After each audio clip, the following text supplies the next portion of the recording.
one thing that's really important and something that has already come up in the chat, right, is how do you manage a high number of calls and texts, right? That's, I think, a little bit around expectation settings, but also how are you communicating what you're doing to those homeowners? Kevin, you talked about, having the owner reps call the homeowner while they're in property and sort of show them where they're at, or video time them. But what are you guys doing to keep your owners updated? And what is the information that you're prioritizing when you share information with them? Well, if I could start, the first thing is to have a really good tool that helps you manage your properties.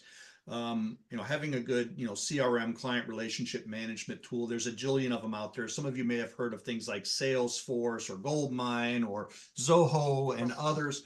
That is your central hub where you're able to touch your owners with various things. Some tools allow you to email directly from the CRM, or call directly from it, or text message from it, and it documents the touch. So, but for me, it's always about providing an owner a quality touch, right? Not just, hey, how are you doing today? But more of like, hey, I just want to let you know we did this, or hey, your last owner stay, you had a concern about this. I want to let you know how we addressed it. It's about a quality touch. And for me, and this goes for any type of account management, every touch generates a follow-up. This is something that I tried to drum into my folks, that any time that you touch somebody, you should have a follow-up to follow that up. It could be something as modest that, you sent them something and you send them something else that complements it.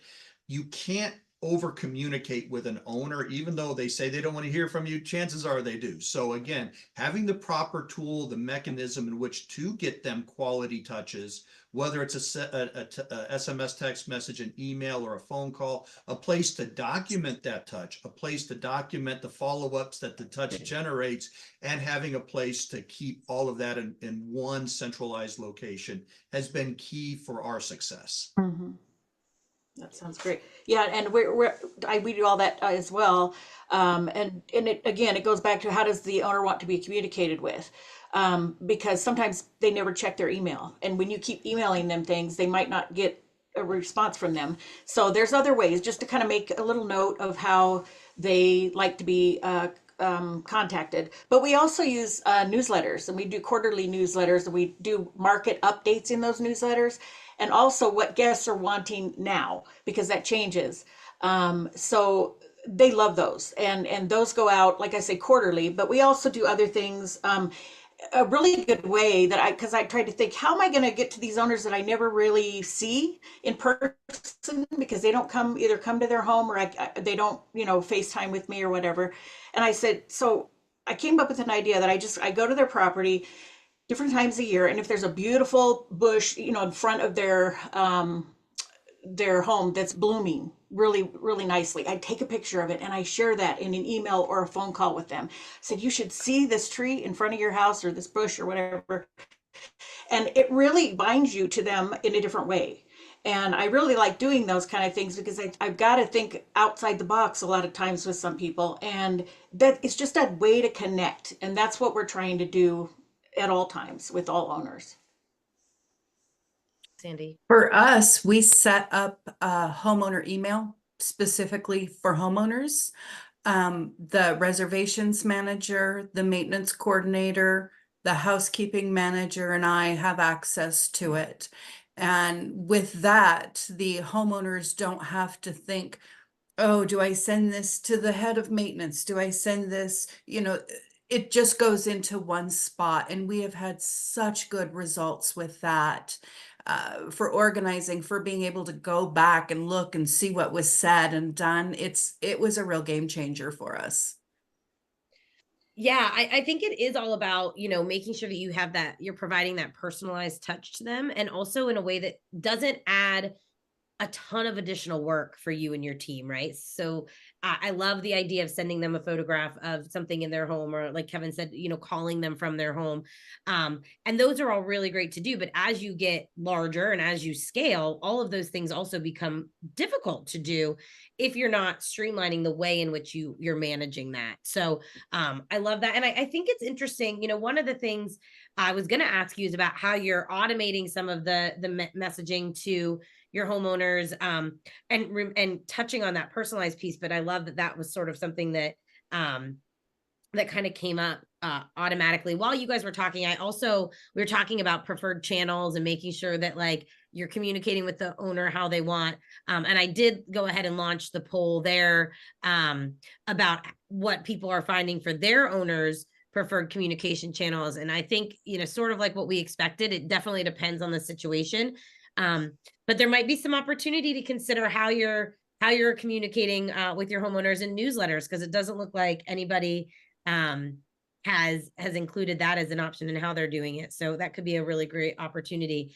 I do want to talk a little bit some of the questions that have come in specifically around communication and how you're interacting with the owners. Can we talk a little bit about, like, Kevin, you mentioned like a CRM, right? A Salesforce, a Zoho, something like that.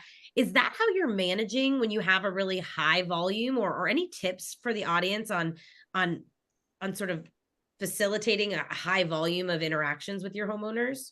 Well, yeah, it's, my mind isn't what it used to be, so I don't have, my memory is not what it once was. So for me, my belief is if you don't write it down, it never happened. We need to manage the number of properties that we have. That centralized hub and having that CRM for us has proven to be just tremendously invaluable, because it has other functionality and tools to where if I want to send a mass email to my group of owners, or a filter of a group of owners of something specific to their neighborhood or to the area that they're in, or something that's happening, I can do that, with a touch of a button with, pre-made templates. So for me, we couldn't do what we do without it. If we manage 30 or 40 properties, you could probably get by with a tool, whether it's in, Office or Google Suites or something like that. But when you get above that 100, 150, 200 properties, you really do need that tool that's going to allow you to centralize and keep track of everything. Because think about this also. What if your rep or you leave and somebody comes in? Do you want them to start from scratch with knowing all the things about the property, the contract, and all the other things?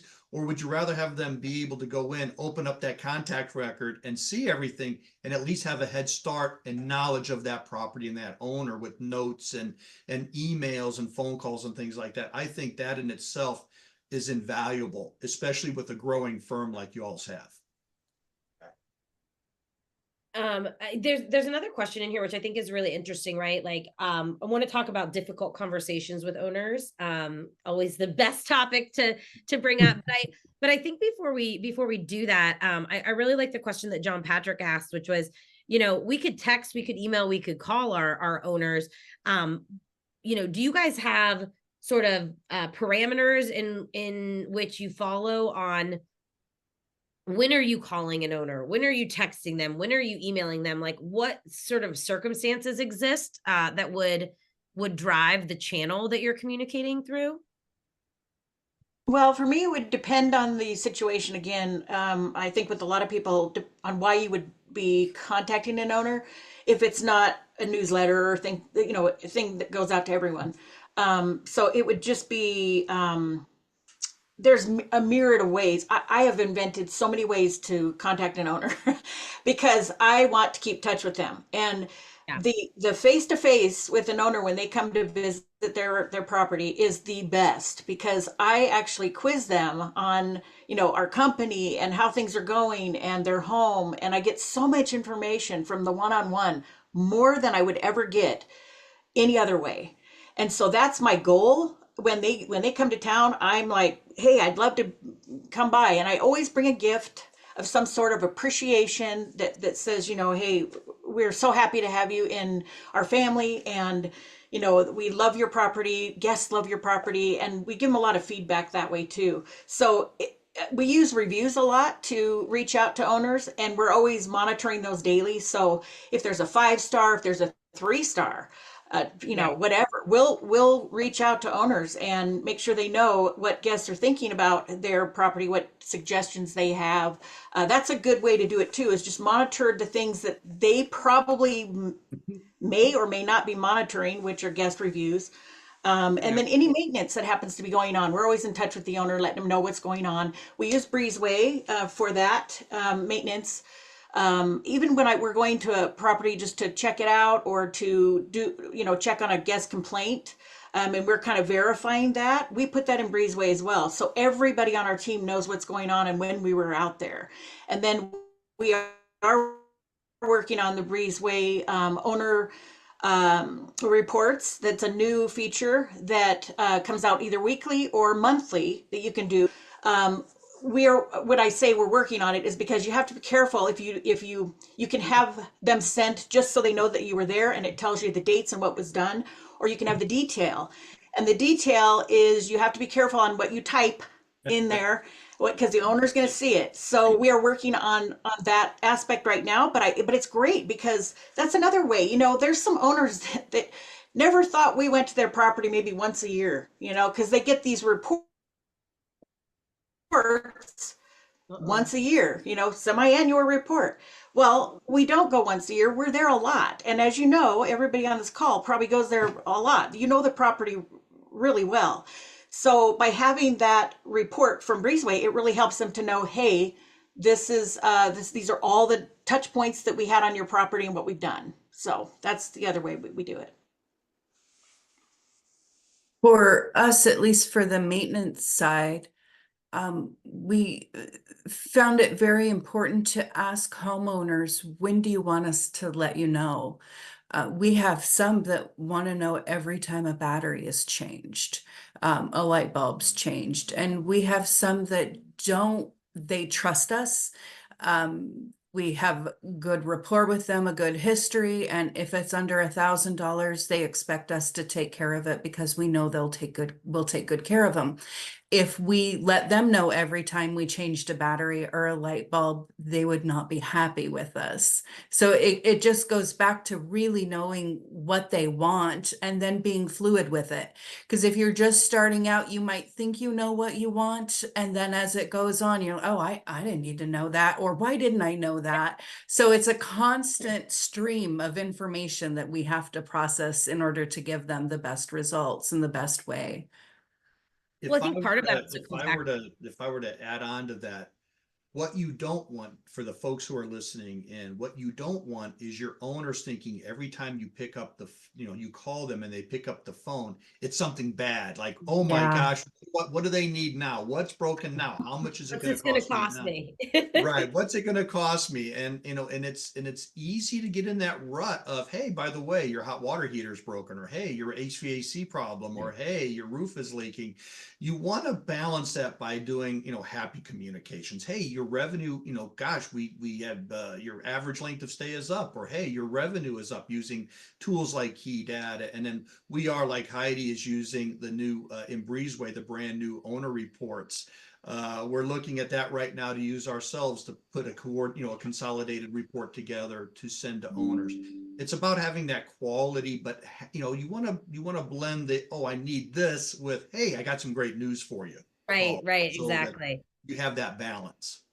Yeah, 100%. And I think, for folks who aren't familiar, we recently launched the ability of what Heidi and Kevin were talking about, to automate reports out to your homeowners of the work that's been done in Breezeway. I just saw in a meeting this week some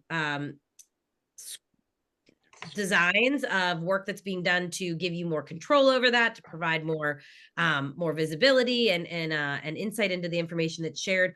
And also I don't know if I'm supposed to say this now, but here we are. It's recorded, so let's do it. We're also looking at functionality where you can send issues to your owners that do need that approval, right? So if it is more than $1,000, potentially you could send that report to them with photos and information around what needs to be done so that they could approve that. Not a lot of information, don't have a firm timeline. That's going to be the owner approval, I believe, is going to be a 2025 thing, but they're actively working on it and looking and considering how that could work. So that will definitely be something I know folks are really excited about. But